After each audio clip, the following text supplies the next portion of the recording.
Hi, I'm Laura Lohman, and I work with the Division of District Support, and I'm going to just be giving some updates on the SAAR application and just some of the things that we get the most questions about during submission time. Then I'm going to dive a little deeper into understanding the SAAR reports and just take a look at each column of the report and try to explain where the calculations come from. So the SAAR is due June 30th, and that does fall on Sunday this year. So you'll just want to make sure that you are submitting prior to that June 28th date. The system does now have a hard stop that won't let you submit beyond that date. And we highly encourage that you submit and just verify those reports as soon as you can after the last day of the school year. And then the system does open for submissions on May the 15th.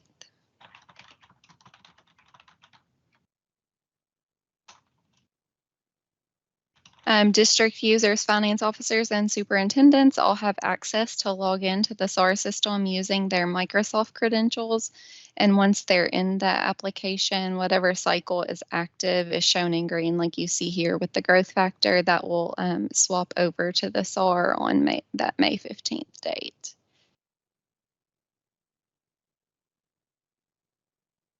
This is the details tab, which provides basic district information that's all pulled in from SHRM. So it has like your address and all the contact information there. If any of that has changed, there isn't really a way that the system will update that on its own or anywhere in the system where you're able to do that. So you'll just have to email me and we'll actually have like our technology team go in and update that for you.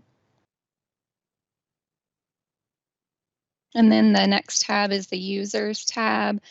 This is going to give you a list of all of the users and the roles that they fill within your district. So the superintendent, that's going to be the one who will verify your final report. The finance officer is going to have view-only rights.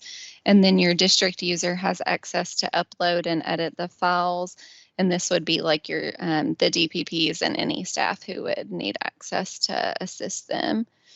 And you'll just want to make sure that you're checking this yearly to make sure that your active users are correct. And then if you have any that need to be deactivated, you can't do that in the system. You'll just have to email me separately and I can go in and get them marked as inactive. So as you can see here on the screen, some of under active, some of them say yes or no. So if you've asked me to deactivate somebody, it should say no out to the side once I have done that. And this is the Request New Users tab. You're going to fill in this all of the information. So it'll ask for first name, last name, the email address, and then whatever role you're assigning to them. And once you hit submit, it's going to trigger an email notification to me. And I'll have to go into the system and get them manually added. So it's not something that happens automatically. And then once I have done that, they'll be able to log in using their Microsoft credentials. Data cleanup should be done prior to pulling your SAAR file. So all of these are just reports that you should be running monthly to just ensure that your data is clean prior to your SAAR submission. I'm not going to talk about each of these. I just kind of wanted to put all of them up here as a reminder that you just need to make sure that you're running these reports. And the state enrollment overlap report, this is one that I feel like we get the most questions on. You'll just want to make sure that you run that and so that you're seeing any overlaps outside of your district. There's also one that just says enrollment overlap, and sometimes people get confused and will run that report instead of the state enrollment overlap report. So that is one that I manually will go in and check when I go to verify your SAAR. And then just be sure that you have your virtual and performance-based courses. Make sure that you're giving them the passing grade needs to be put on the grading tab and not on the transcript. So this is the details reports that you're able to go in and run, and this is going to give you additional information like school level listings of students who appear on the SAAR record. So you can run that for overage and underage attendance, non-contract, home hospital, virtual and performance-based attendance, the out-of-school suspension, and expulsions. And then once you're ready to go in and create your SAAR file, this is the path for that. So you just go to Kentucky State Reporting and SAAR in Infinite Campus. You're going to run that in the state format fixed with for all schools. Leave the date range blank, select all reports, all calendars, and then generate your report. And then you'll be naming that file just like we always have in the past. So it will be SAAR, and then your district number and the school year. And then just be sure what you're submitting will be that fixed with file, but you'll want to also run the PDF version and save that for your own records. So this is the screen you'll see when you go back into that SAAR application and go to upload. So you'll click on SAAR upload file, and it will be highlighted there in green, and you'll be able to go in and upload the file, and it'll tell you if you have any active issues and how to resolve those. And then you'll, if you don't have any issues, it'll come up and tell you that you can complete your submission. And then once you have done that, you'll be able to go in and, excuse me, see the details tab, which this is going to give you all of the information like you see here for your calendar days, your district aggregate counts, your enrollments, withdrawals, ethnicity, non-contract, overage and underage, home hospital days, non-contract days, weather days, low 5 days, and the health and safety days. So it's going to break all of those down and give you all of the details where you can go in and view those. And then the tab beside that is the reports. That's going to give you your PDF files of your reports that you can view. And then at this point, the superintendent will be able to deny or approve the file. So once it has come to KDE and we have verified, the superintendent should be notified that they can go in and verify or deny the file. So if the superintendent denies, you'll see denied and a response as to why. And then the district user in KDE gets notified at that point. And then if it's approved, it just the status will change to verified by district, which finalizes your submission and the process within the application, and your finance officer will be notified. So you'll want to make sure that your finance officer is up to date so that they can go in and view those files when they're final.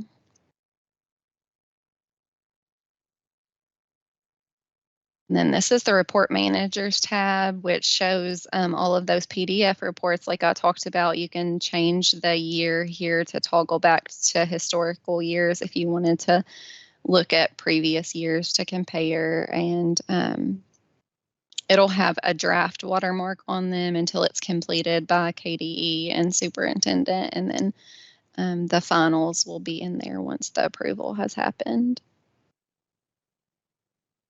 So now I'm just going to go into some details on the SAAR reports and the breakdowns of the calculations. So this is where you can view your 4 SAAR reports like I showed earlier.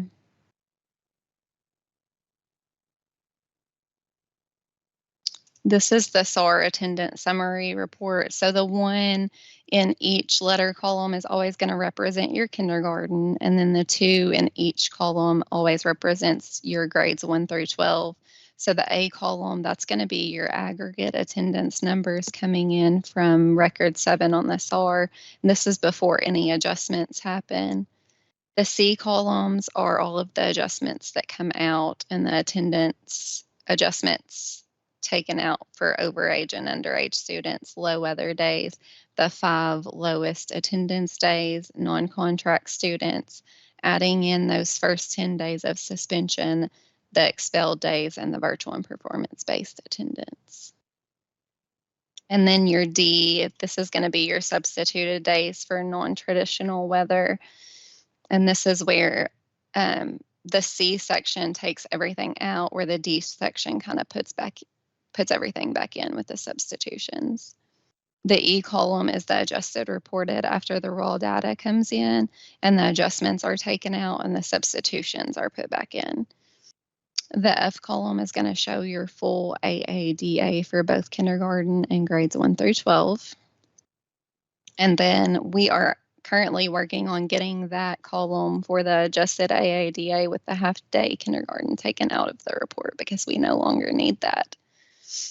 But as of right now, it is still in there. Your AADA, that's going to represent your adjusted average daily attendance, which is calculated by dividing the adjusted aggregate attendance by the number of days that are taught. The ADM, this is going to be your average daily membership, which is the total number of days present plus the total number of days absent divided by the instructional days. Your enrollment, this is the count of students' initial enrollments in Kentucky schools. Membership, this is going to be your number of students enrolled on the last instructional day of school, and then that's calculated from the enrollment minus withdrawals. So your enrollment minus the withdrawals are going to give you your membership. And then percent attendance, this is going to be your percentage of aggregate days of attendance. So this percentage calculation is the present days divided by present days plus absent days. And then home hospital AADA is that last column there, and this is the average number of days students are on home hospital. This number is going to be calculated by the total of days attendance while students are on home hospital, and then that's divided by your instructional days. And we're going to kind of look at each of these columns kind of deeper on some previous slides.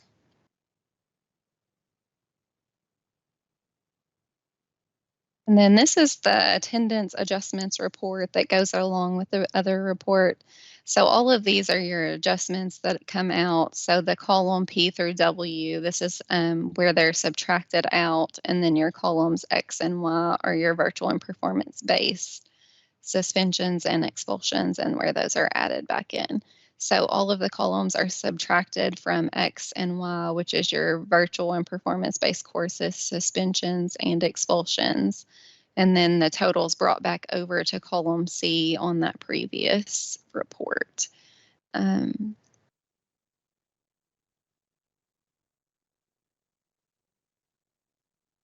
then this is going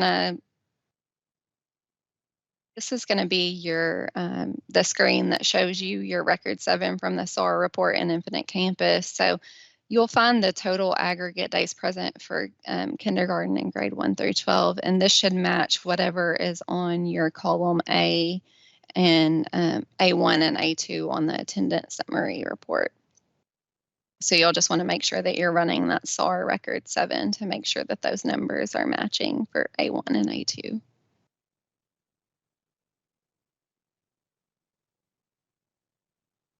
So C1, this is going to be your total kindergarten adjustments, and column C2 is going to be your total 1 through 12 adjustments.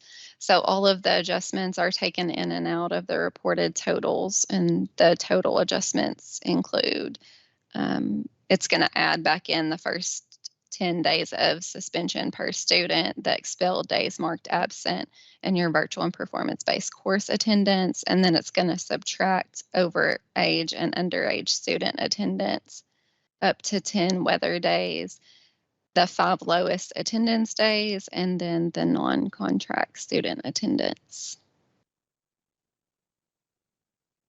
Then D1, this is going to be your substituted days adjustments for kindergarten. So you add together your substituted days, which are your low attendance weather days and NTI, and then multiply that by your prior year kindergarten AADA, and that's going to give you that D1 total. And then the same here for the D2. This would just be for your grades 1 through 12. And that shows you your calculation there on the screen.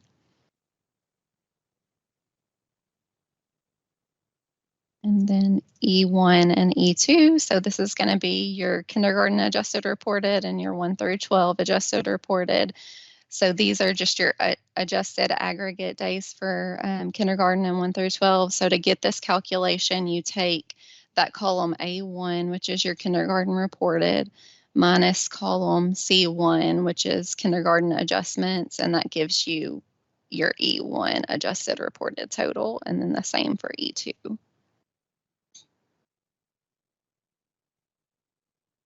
And F1, this is going to be your full AADA for kindergarten, and F2 is your full AADA for 1 through 12.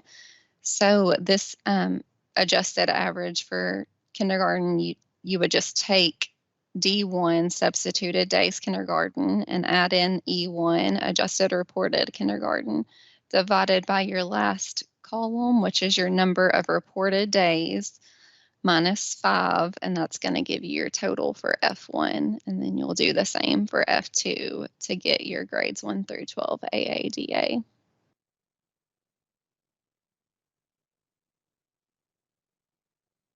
Okay, the T-code attendance comparison report. So just some reminders on transportation. The T1 is transported twice a day, more than a mile. T2 is twice a day, less than a mile. T3 is once, more than a mile.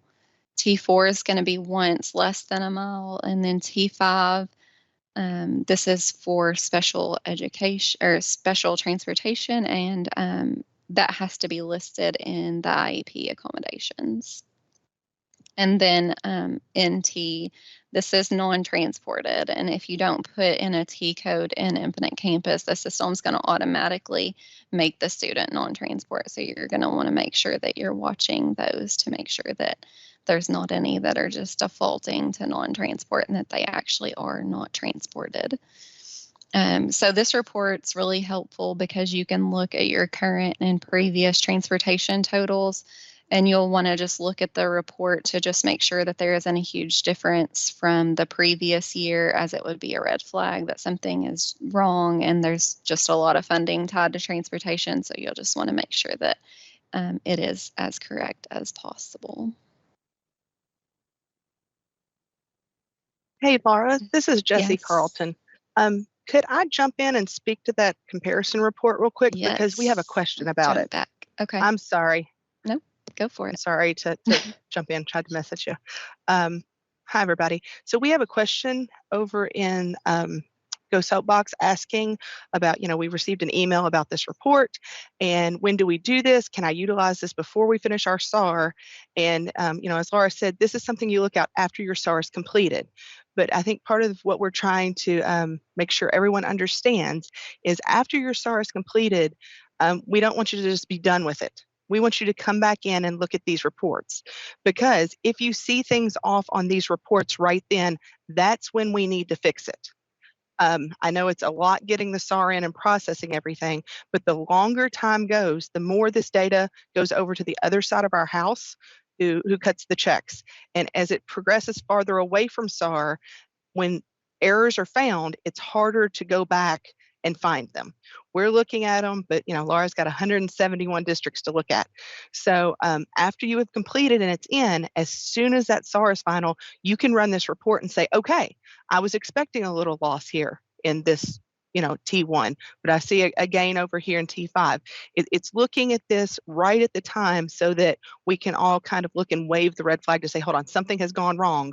We need to fix it now before funding starts rolling out for this data, because it's really hard, borderline impossible to fix once funding starts rolling out. So, sorry, Laura. Yes, no, thank you.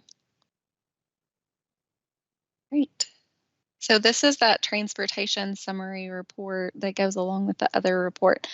So the transportation reported totals are divided by the number of days transported, and that's going to give you your T code ADA. So for that first column, you'll see there the T1, it's T1 plus half of T3 divided by the number of days transported to give you your T1 ADA. And then T2 plus half of T4, that's going to give you your T2 ADA. And then So this just gives you kind of an overview of the 4 reports that come from SAAR, and I know that I went into a lot of information, so feel free to reach out to me if you have questions about the SAAR submission or any of the reports. And I just want to encourage you to submit as early as possible. It gives us more time to work through the errors and just ensure that your data is correct, like Jesse said, and just make sure that when those reports go final, that your finance officer is taking a look at them. And sometimes a second set of eyes can be better because we can find things right then and fix it before everything goes over to the SEEK side.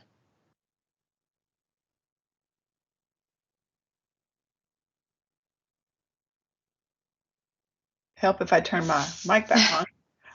We do have a couple questions. Jesse's already handled one of those. We've got some time left. So if you have not submitted a question and you'd like to, there's still time to do that. So some of these have already been answered in the Soapbox app, but I know not everybody's logged in. So this says we can submit SAAR after the last student day. So we don't have to wait for closing or teacher equivalence days to be over, ? Jesse, do you want to answer that? I'm not Sure, will about- do. Sorry. I was trying to find my mute button. So I think, sorry, let me do everything right here. Here we go. All right, I'm back. So I think that Josh has actually answered this question. I can't see who has answered it, because what this then goes to is it relies on your calendar. So yes, you can submit your SAAR before the closing day because all of the student attendance days are in and nothing's going to change, but it's going to hold and it'll pause on our side because we can't progress forward with the SAAR until your amended calendar has been approved. So yeah, if calendars are somebody else's and the SAAR is yours and everything's over and you're cleaning up and you're happy with everything, yes, you can submit the SAAR. You can start working through the process, because I know sometimes that's a process with Laura. You'll submit it and we'll say, you'll get an error and this is wrong, and it'll come back to you and it'll go back and forth. So yes, feel free to start after that first day, that last day with students, to start working back and forth. But just know that it's not something that can be completed until the amended calendar is completed. And I know lately we've had a lot more districts using the variable calendar. And a lot of times they will end load some of those teacher equivalency days. So it may be some time between when you submit your SAAR, when it all gets processed through your field staff, through Josh here at KDE, okayed, and then it can be officially verified, at the SAAR. But yes, and you usually can progress through all of that. No, you're fine. Go for it. Just usually once I get it, I'll go ahead and start. If there's any errors on there, then I can go ahead and work through those, and I can go ahead and just kind of like verify on my end and then put a note in there that all we're waiting for is your amended calendar approval. And then it just goes a lot faster. So it is definitely quicker if you don't wait on your amended calendars to be approved. You just go ahead and submit. And it'll just sit there and wait for your superintendent, because, he or she can't do anything until we push the button and say, yes, everybody is okay with this, and it goes back to them for verification. But like Laura said, feel free. We love people who work early to cut down on the stress at the end. Yes. So we have a few more minutes. Would you like to kind of go over maybe some, are there any other common errors or anything else that you'd like to stress during this period of time? Let's think. Hey, Laura, what was the, did you talk through, I had a call and missed part of it. Did you talking about the overlaps? I think we had a lot of overlaps and issues last year, and reaching out to the other districts.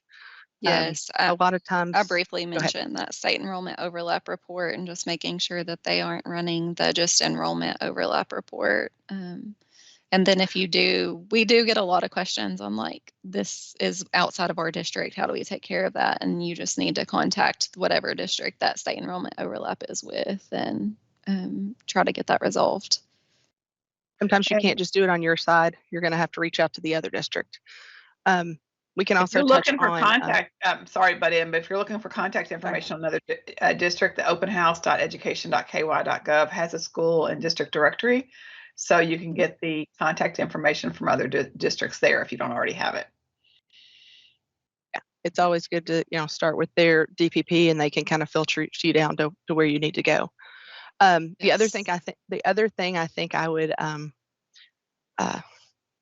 get in some talk for is your virtual and performance-based courses. We did have trouble with this last year. I think it was coming off of the break from COVID and forgetting. You need to make sure those virtual and performance-based courses that you are putting a grade on the final grade. We had a couple of districts who had, full classes of people who didn't receive any funding because they put that final grade, they just put it on the transcript. That has to be attached to that course in a final grade grading tab. for that to, in the grading tab. Thank you. For it to generate on the SAAR. If you're running those reports, you should be looking at that. I think it's record V. Is that right, Laura? Yes. Where you should see it added back in.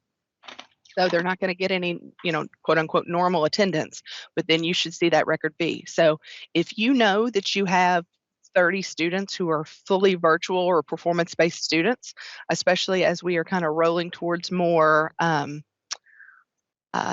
fully virtual A8 schools, in the future, if you know you have students who are fully virtual and used fully performance-based setup, and you run the SAAR and your record V is a bunch of zeros, that's what it's going to look like right now in the middle of the year because you haven't put final grades in yet. But at the end, you should be looking to make sure you see that ADA showing up on that record V because that's what's going to be added back in to make sure you get your funding. I know we missed some students for virtual and performance based, and last year we missed some students who were Gatton and craft kids. That it only has to be it can be a pass fail, I believe.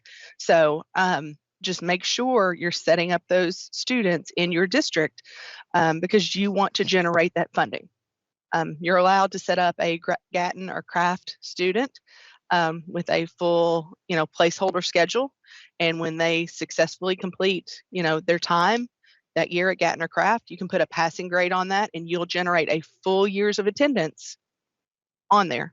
But that's, once again, if you have Gatton and craft kids, you should be seeing something come off on your record V on the SAAR. If you have fully performance-based kids, you should see something on your record V. So that's another good thing to kind of look at as you're pulling it, up. Let's see. I'll mention one more report report if you want. The missing enrollment and status report, this is another one that I feel like causes a ton of different errors in the SAAR, and that's just an important one to make sure that you're running and cleaning up any missing enrollment and statuses. And sometimes they're just end dated and don't have an end status or whatever the case may be, and that will cause an error when you go to submit.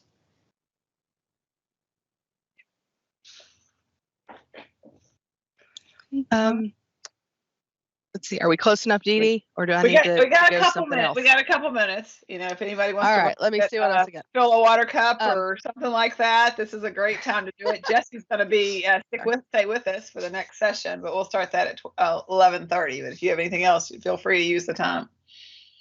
Well, yeah, I have a couple of extras, but I may cut myself short. But I can fill some time if you need me to.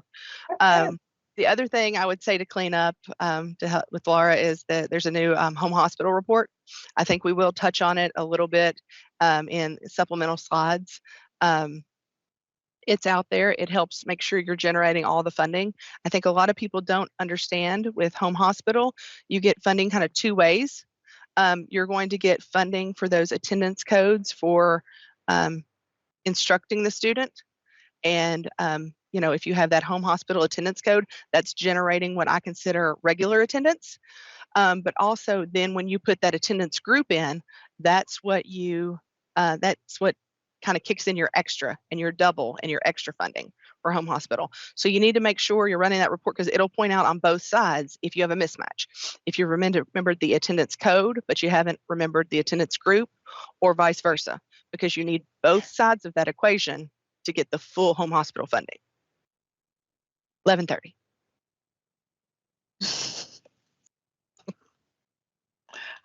All right, you can take control and move on to the next topic, which is the new at-risk student verification process.